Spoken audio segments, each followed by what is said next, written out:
Vais a ver que utilizo muchas metáforas en la charla por el poder que tienen de explicar realidades complejas de una manera sencilla. Y empezamos viendo este jarrón, que es una metáfora de, bueno, algo bonito, algo bello, como puede ser nuestra propia existencia, ¿no?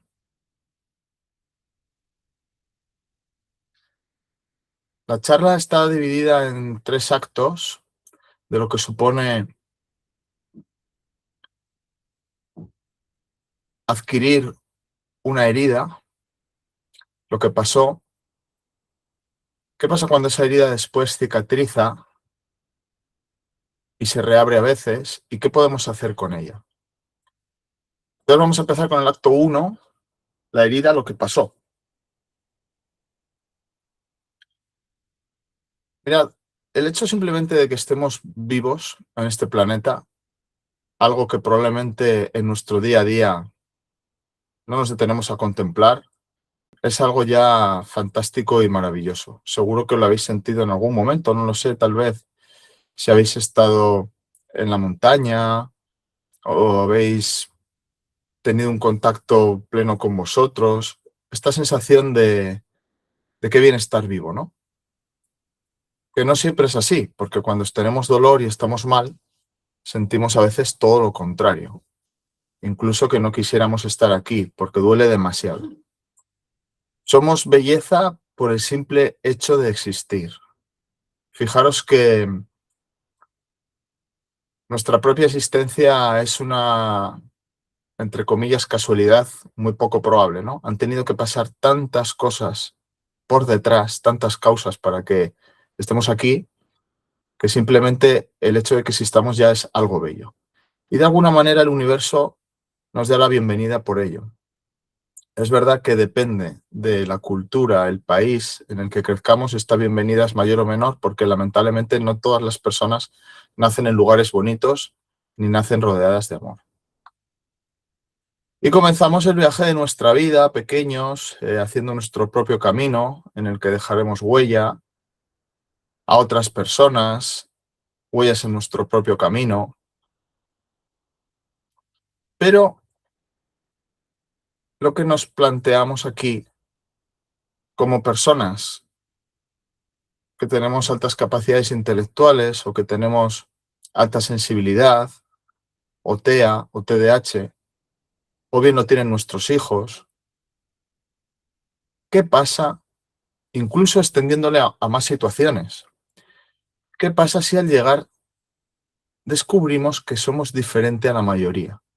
A la mayoría de las personas que nos rodean de nuestra especie y con las que convivimos y con las que nos vamos a vincular. ¿Qué sucede?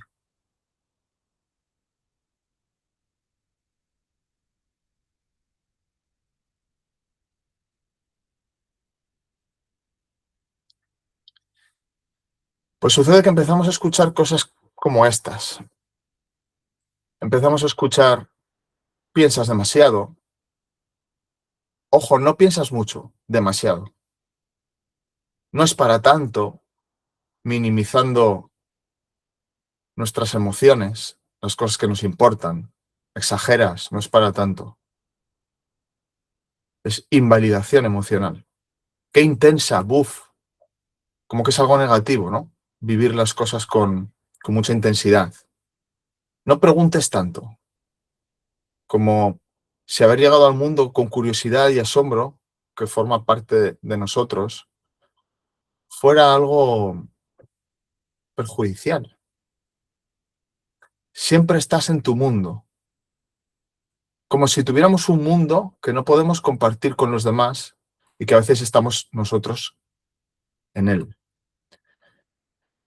Esta que es muy dolorosa, aunque es verdad que cada uno hemos escuchado algunas de estas frases más o menos, o las hemos escuchado a nuestros hijos, que se las dicen a ellos, ¿no?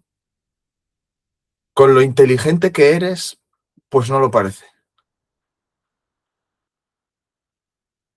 Es, en mi opinión, especialmente dura porque da la sensación de que la inteligencia no te sirve. La inteligencia, que supuestamente es un valor para resolver problemas, para adaptarnos al mundo, resulta que no te sirve para nada, no lo parece. Algún día vas a ser normal. No, como que hace falta aquí un encaje. Las personas somos de una manera y tú eres de otra. Algún día vas a ser como nosotros, como los demás. Baja de las nubes, muy parecida a la de siempre estás en tu mundo. Eso son tonterías tuyas, muy parecida al no es para tanto. Invalidación emocional. Eso son tonterías, son cosas sin importancia. Y a veces son tus sentimientos. Fijaros el mensaje, no son importantes. Si fueras tan inteligente, serías feliz, parecida a la de arriba. ¿Para qué te sirve tu inteligencia? Para ser un amargado, para ser una amargada.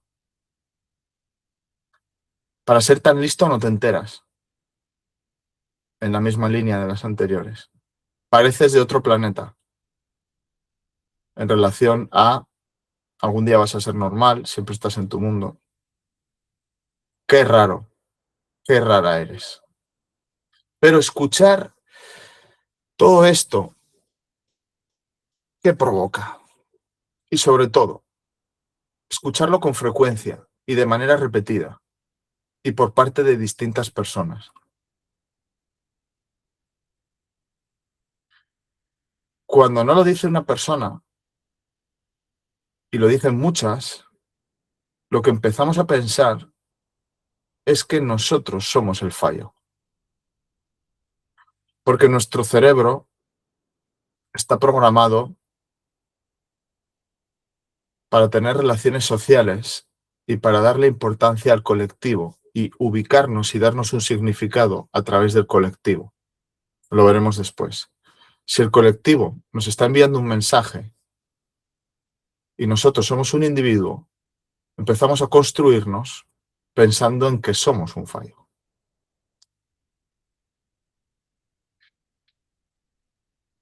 No es lo peor escuchar esas frases, lo peor es que lo sientes diariamente, no encajas. Es algo más que un entendimiento, es algo que sientes en tu propia existencia, en tu interior, a nivel profundo, a nivel vital, no encajas. Debería ser esa pieza que completara el puzzle, como si hubiéramos venido a formar parte de algo de lo que no podemos formar parte. El mundo no está hecho para nosotros, como si el mundo no hubiera contado con nosotros y hubiera traído un error. Necesitamos ser esa pieza, pero no lo somos.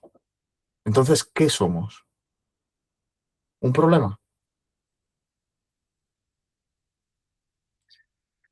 Ese no es tu puzzle o tú no eres la pieza para completarlo, pero da igual, porque en cualquier caso no encajas.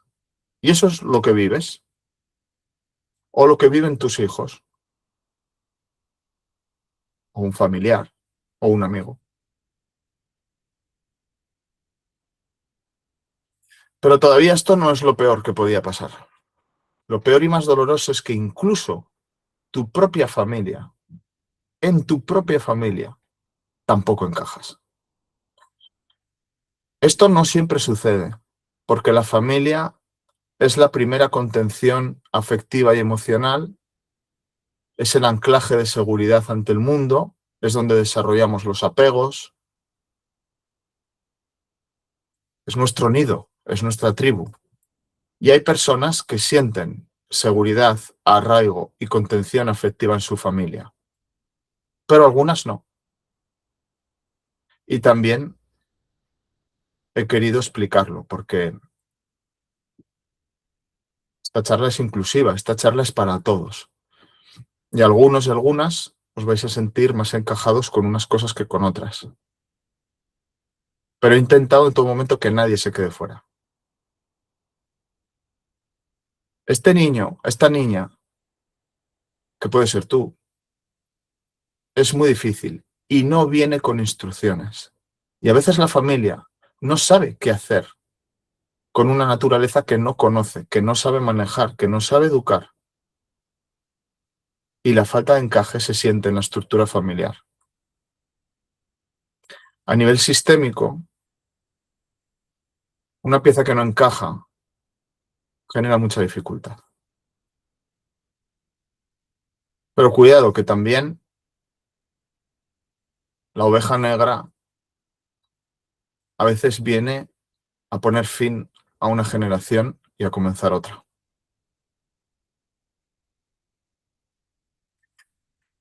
Terrasier, psicólogo infantil, lo conoceréis, supongo, nos hablaba de las disincronías. Esta falta de crecimiento homogéneo entre distintas partes interiores de nosotros mismos, sobre todo en el desarrollo intelectual, que en la alta capacidad siempre está por delante, el social, que a veces no se desarrolla, no madura al mismo ritmo, el afectivo y el motor, porque también estudió la psicomotricidad en niños y niñas superdotadas.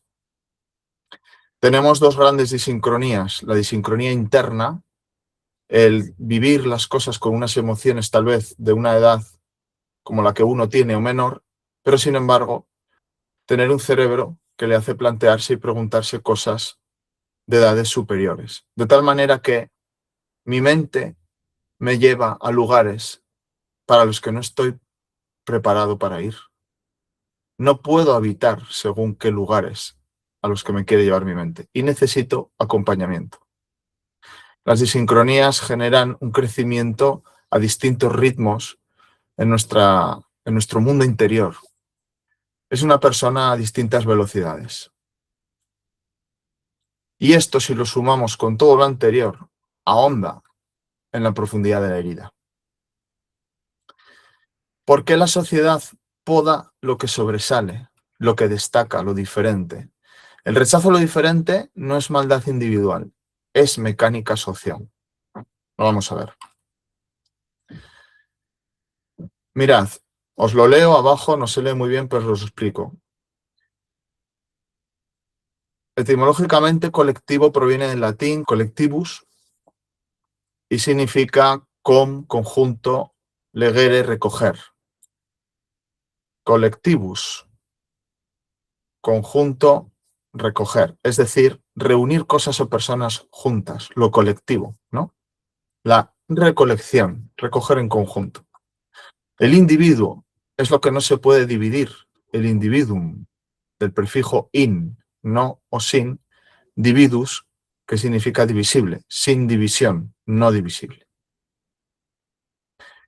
Y aquí surge una interacción muy importante, que es la que marca la herida, porque está aquí el origen de la herida. Es la interacción entre nosotros como individuos y la sociedad como colectivo.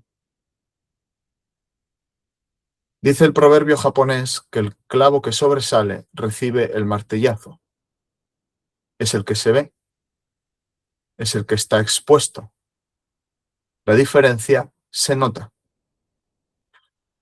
Por eso es tan tentador camuflarse. Durkheim, considerado el padre de la sociología moderna, exploró cómo la sociedad ejerce fuerza moral sobre el individuo. Esta conciencia colectiva nos moldea desde fuera antes de que podamos elegir. Cuando nacemos, ya hay sociedad. Es parte de nuestro entorno, como el oxígeno que respiramos. Y ya ejerce esa conciencia colectiva su influencia sobre nuestro interior. Durkheim, en obras como El suicidio, plantea que el individuo está moldeado por este hecho social. Y él habla de la conciencia colectiva como una especie de mente, de gran mente social compartida. Porque fijaros, a veces hablamos de sociedad, pero ¿quién es la sociedad? ¿Es una persona? Simmel Nos habla de esta tensión irresoluble entre ser uno mismo y diluirse en la masa. Y aquí empezamos con esta dialéctica y esta relación entre el individuo y la sociedad. En estas dos obras, Sociología y el conflicto de la cultura moderna, advierte del riesgo de que el individuo se diluya en la masa, pero también muestra cómo la individualidad se construye en el roce con los otros. Es decir, puedo verme como bajito porque todos los demás son más altos que yo. Puedo verme como superdotado porque la gran mayoría que me rodea no lo es. La diferencia la siento y la percibo en comparación con los otros. En ese diálogo con la sociedad me construyo y construyo mi identidad. Erich Fromm nos dice, fijaros, que muchos prefieren estar solos antes que renunciar a sí mismos, pero otros no pueden soportar la angustia de la soledad y renuncian a ser ellos mismos. Aquí hay que elegir, ¿me exilio de mí para integrarme en la sociedad o me exilio de la sociedad para integrarme conmigo? Este deseo de pertenencia, que no es un deseo, es una necesidad, nos puede llevar al conformismo o a la sumisión. Y defiende Erich Fromm la libertad basada en el autoconocimiento y la conexión responsable con los demás.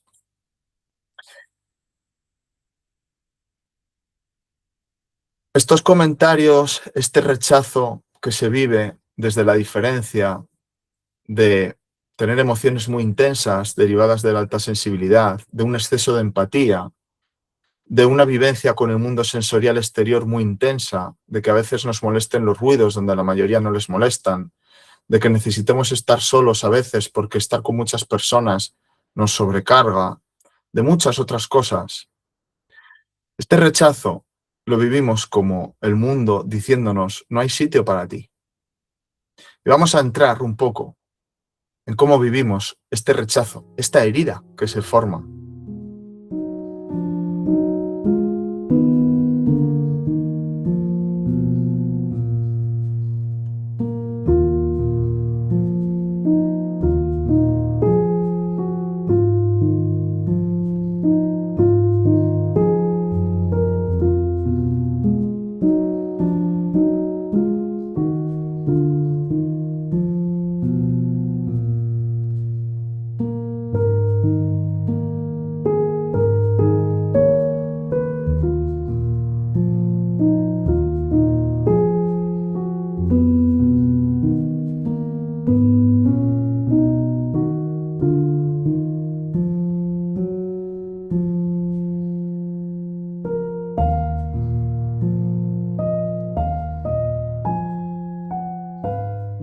El dolor de no encajar no es una metáfora, es algo real. Tenemos aquí estos estudios de Eisenberger y Lieberman, donde se han hecho resonancias magnéticas, se ha estudiado qué sucede en el cerebro cuando hay exclusión social y se solapan regiones que están relacionadas con el dolor físico, como la corteza cingulada anterior dorsal. Pertenecer no es un lujo, es una necesidad psicológica fundamental, porque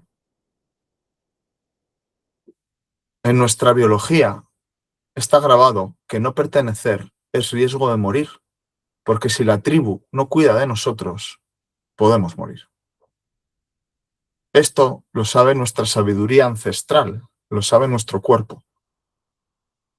Y por lo tanto duele también en nuestras emociones y en nuestra psicología. Y este jarrón bello, bonito, que veíamos al principio, que como digo, podía ser una metáfora de nosotros, se fractura. Y esta es la herida del rechazo, de escuchar, de sentir que somos raros, que somos diferentes, que no encajamos, y de no poder encontrar una relación con la sociedad en la que podamos ser nosotros sin ser rechazados. Y a veces tenemos que elegir entre dejar de ser nosotros mismos y encajar o quedarnos solos. Y esto nos fractura en fragmentos.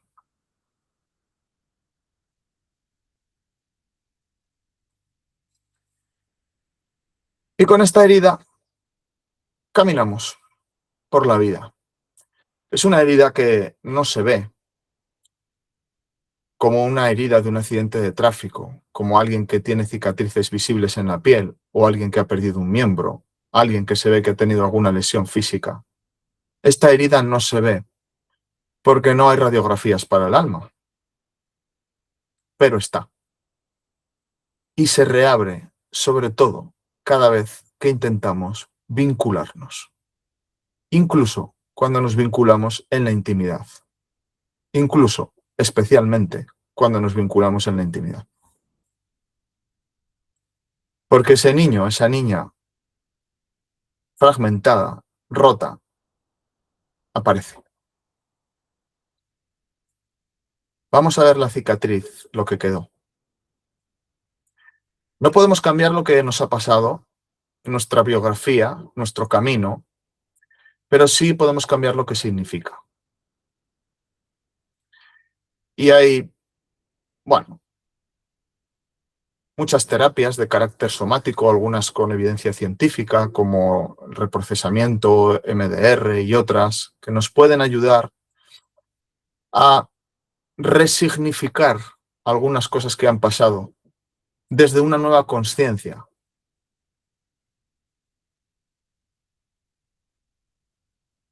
Me veo como tú me ves. Las miradas de la infancia han erosionado nuestro mundo interior, formando surcos por los que el agua de la vida adulta discurre. Os enseñaré después una imagen poderosa sobre esto de los surcos. Con un autoconcepto distorsionado y una autoestima desnutrida, hemos ido caminando. El autoconcepto es nuestra descripción, es lo que sabemos de nosotros, una descripción de nuestra propia persona y de nuestro propio físico. Soy alto, soy bajo, de qué color son mis ojos, cómo es mi personalidad, cuáles son mis gustos, qué capacidades tengo. Mi descripción. Y la autoestima es cuánto me gusta mi descripción, mi valoración. ¿Me quiero así? Porque independientemente de cómo yo sea, puedo sentir amor por mí o no. Y esta es la autoestima. Y la autoestima, fijaros, es auto, no necesita de la validación externa, no se basa en resultados, no se basa en lo que consigo, ni en lo que gano, ni en las notas que saco, ni en mi estatus. La autoestima no necesita demostrar nada, simplemente es un sentimiento que te acompaña de valor, percibido por ti mismo, por ti misma. Cuando hay autoestima, un buen o un mal resultado en algo no cambia tu conciencia de valor. Una buena oposición, una mala oposición, esto no habla de tu valor. Habla de si el examen te ha salido bien o te ha salido mal, nada más.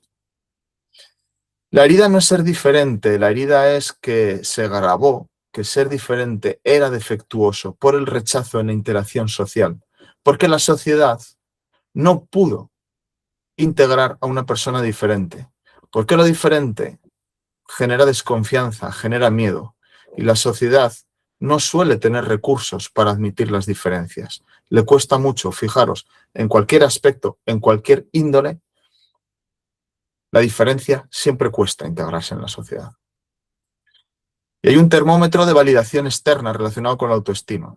Cuanto más necesitas que otros te confirmen, cuanto más necesitas que te validen, cuanto más necesitas destacar estatus para sentirte con valor, más desnutrida está tu autoestima.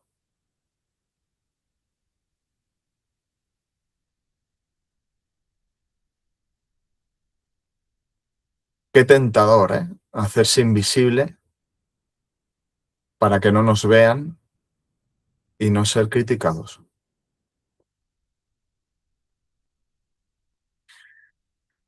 Pero hay un peligro. que cuando nos ponemos la máscara, que es una estrategia de supervivencia, es una adaptación, el masking es una estrategia de supervivencia, menos mal que existe, pero tiene un problema, que el cariño se lo queda la máscara. No nos están queriendo a nosotros, no sentimos el amor en nuestro ser, el cariño se lo queda la máscara. Y a veces nos identificamos tanto con ella que ya no sabemos ni quiénes somos. Esta imagen que os decía de los surcos es una imagen aquí a muy pocos kilómetros de donde yo vivo, en Tudela, en Navarra. Es una zona desértica de arcilla, donde a veces llueve, porque aquí no llueve mucho. Pero cuando llueve lo hace con fuerza y forma estos surcos que veis aquí. Fijaros, cuando estamos en nuestra etapa de la infancia, somos arcilla, flexible, moldeable. Nuestro cerebro es muy plástico.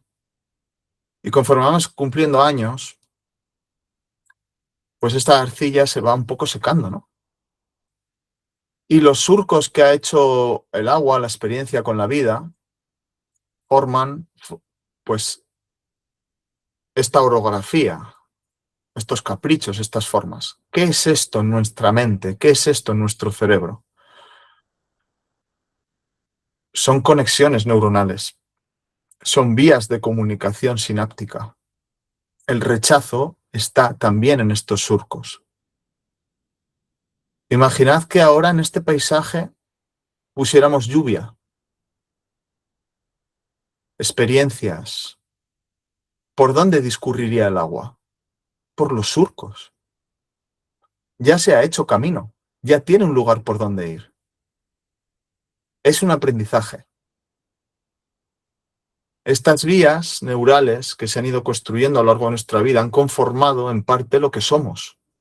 Nacimos arcilla blanda y según nuestras experiencias vamos construyendo esta orografía neuronal. ¿Qué pasa? Que a veces nos gustaría que el agua fuera por otro sitio, pero esos surcos nos condicionan mucho. Esas grabaciones somáticas, esos registros. Pero como he dicho, podemos resignificarlos.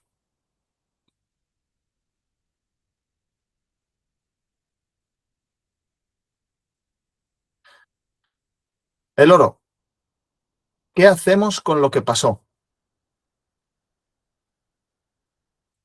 ¿Cómo podemos resignificar? ¿Podemos ser conscientes de nuestra herida? ¿Nuestra propia herida?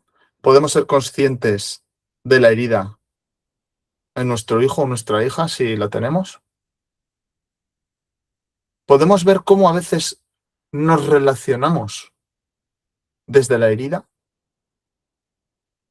¿Y qué podemos hacer con todo esto que pasó? ¿Qué podemos hacer con todos esos surcos? La mayoría sobrevivimos, pero hay que decirlo, otros no. Y esto es una tragedia a la que no quiero dar la espalda y que no quiero mirar hacia otro lado en esta charla, porque hay algunas personas que ya no están aquí. No pudieron soportar tanto rechazo.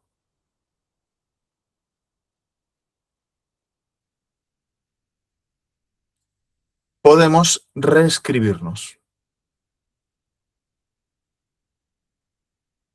Afortunadamente hay grandes profesionales que nos pueden ayudar a reescribirnos.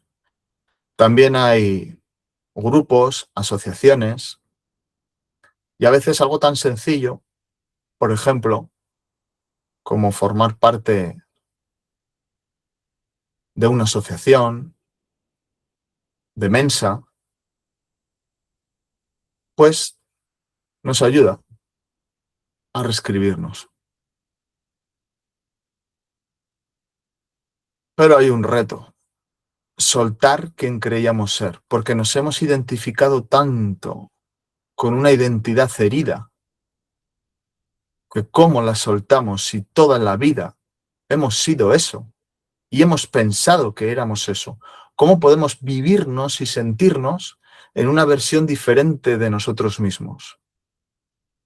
Y empieza el conflicto más duro que una persona puede librar en su vida, que es el conflicto interno.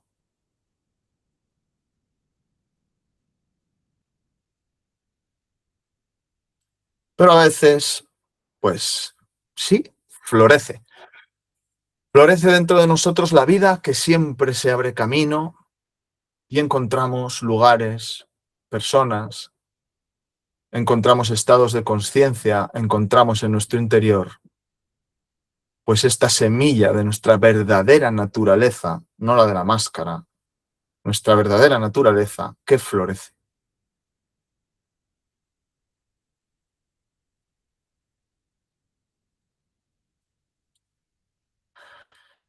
Y nos liberamos de nuestra propia cárcel mental. Porque era una cárcel que estaba dentro de nosotros mismos, era una cárcel de nuestra mente. Una mente que nació vulnerable en la infancia y que no tuvo a lo mejor los recursos o las experiencias para poder liberarse desde el principio, ¿no? de ese rechazo. Pero a veces finalmente lo conseguimos. Y entonces llega el momento de hacer con nosotros, con nosotras, algo importante y algo de mucho valor, que es el kintsugi, que lo voy a explicar ahora. Es una técnica japonesa de reparación de cerámicas. Cuando una cerámica se rompe, como nuestro jarrón, nosotros, metafóricamente, en esta charla, los japoneses hacen una pasta, una resina con auténtico oro y sellan las piezas del jarrón.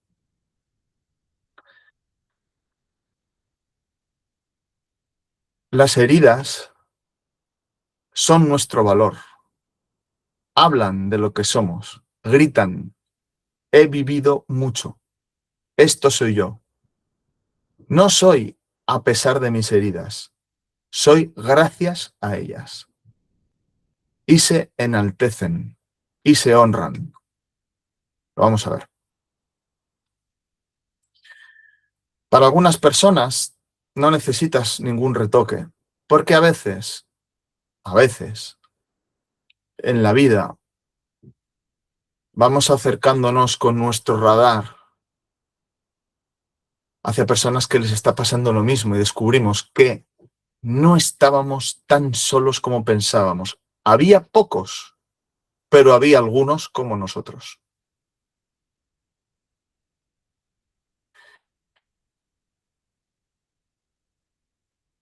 Y a veces incluso tenemos una relación auténtica de amor, porque la herida que se hace en relación se repara en relación. Y cuando tenemos una experiencia de auténtico amor y nos quieren por lo que somos, sin disfraz, entonces empezamos a repararnos y podemos relacionarnos con los demás desde un apego seguro. Un gran acto de amor será sostener tu diferencia cuando el mundo entero te rechace.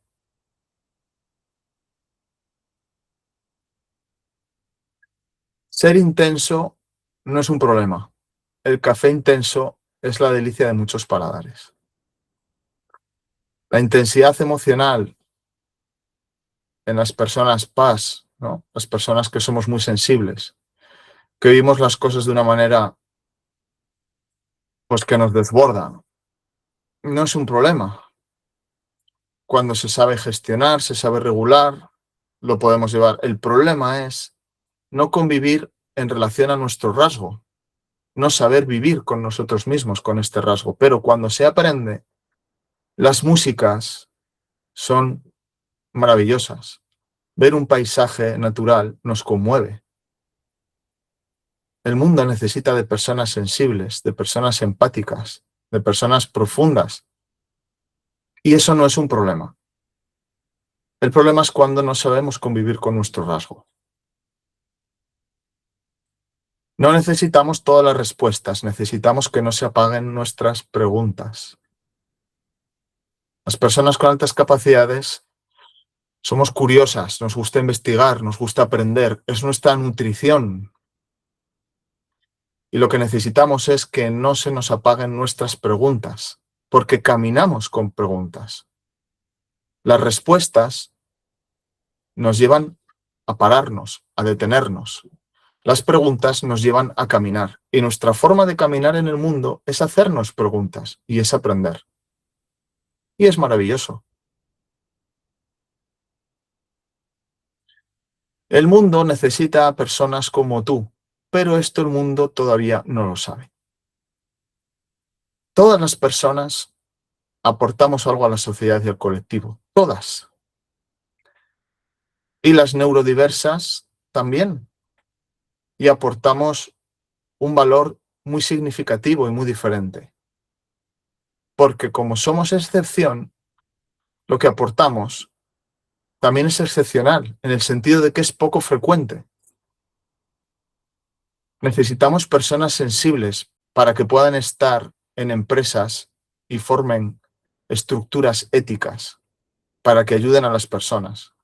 Necesitamos personas con altas capacidades para que investiguen, para que hagan innovaciones, para que descubran cosas que mejoren el mundo. Necesitamos a todos. Una persona con TEA, los rasgos que habitualmente se llaman de Asperger, que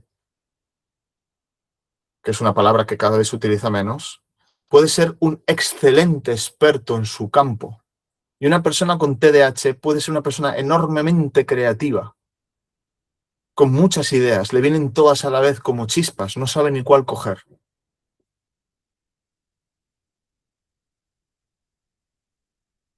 Se dijo en el Foro Mundial Económico, no recuerdo el año, que la neurodiversidad aportaba mucho en las empresas y aporta mucho en la sociedad y es un valor, es un capital humano en nuestra especie y lo debemos preservar. Nadie en este mundo es un error. El reconocimiento emocional puede ser parte del oro que utilicemos para sellar nuestro jarrón roto, hacer nuestro kintsugi. Validar nuestras emociones intensas sin tratarlas como desproporcionadas. Permitir nombrarlas con precisión, con un amplio y rico diccionario afectivo. A veces explico El universo de emociones. Es una edición de Palau Gea que nos habla de más de 500 términos emocionales para que reconozcamos emociones complejas dentro de nosotros mismos. La curiosa paradoja además es que cuando nos aceptamos como somos es cuando podemos cambiar.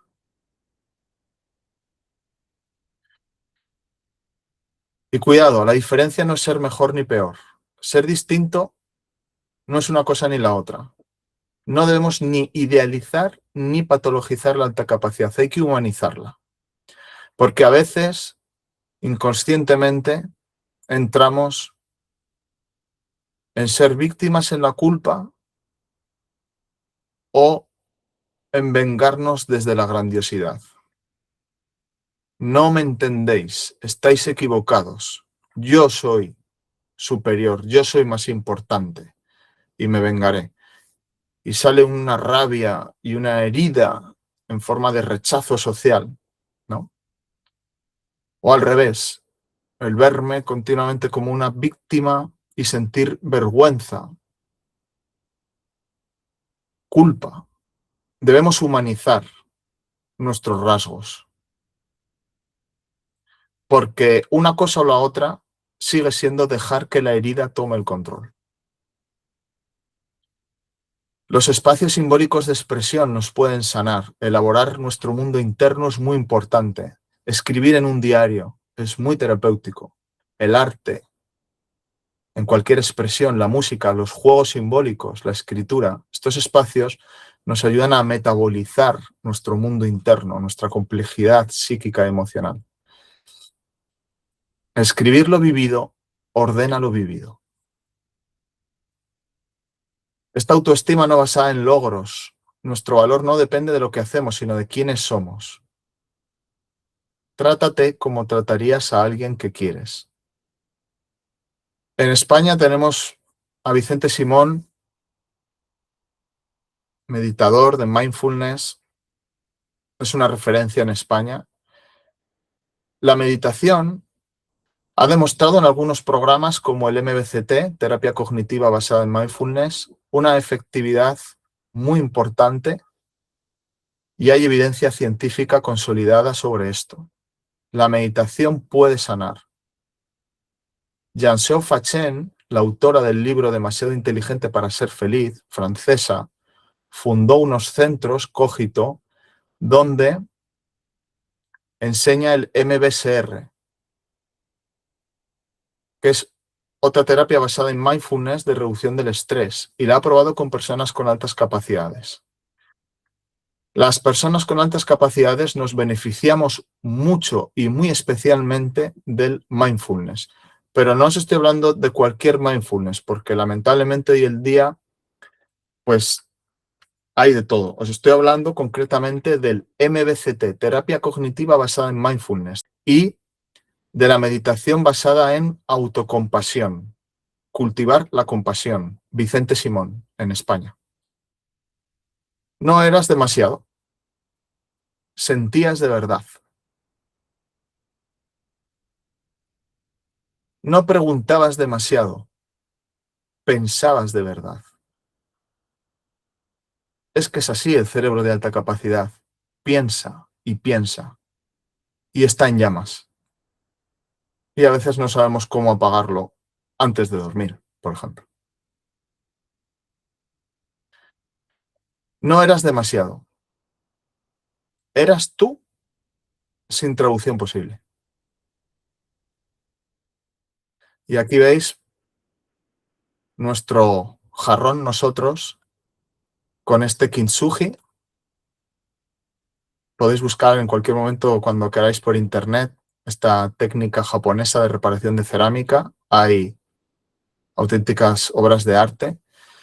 Para los japoneses, las cerámicas reparadas con kintsugi tienen un valor muy superior a las normales. Primero porque tienen oro. Segundo porque son únicas e irrepetibles. Tercero porque hablan de su propia historia. Fijaros, no habrá otro jarrón igual que este, con las mismas grietas, con las mismas heridas. Y es que precisamente eso es lo que lo hace bonito.